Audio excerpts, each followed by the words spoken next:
Assalamualaikum warahmatullahi wabarakatuh. Kumaha sadayana daramang? Alhamdulillah.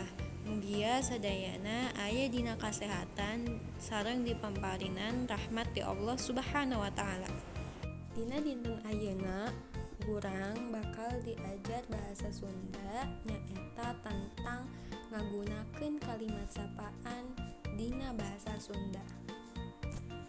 Nyaeta sampurasun, dijawabna rampes.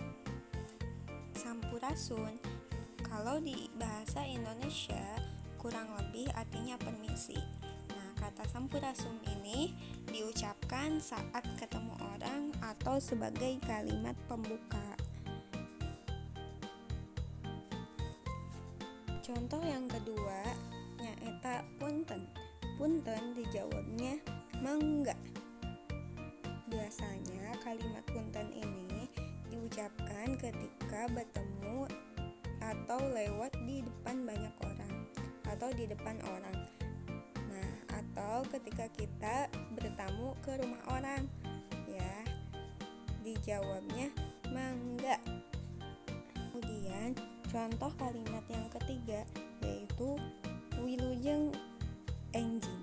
Wilujeng artinya selamat. Nah, di sini ada wilujeng enjing yaitu artinya selamat siang. Wilujeng sonten artinya selamat sore. Wilujeng wengi artinya selamat malam. Wilujeng kantun artinya selamat tinggal. Terakhir yaitu kalimat sapaan hatur nuhun. Hatur nuhun artinya terima kasih. Maka dijawabnya kalau dalam bahasa Sunda yaitu sami-sami. Dari sini pelajaran bahasa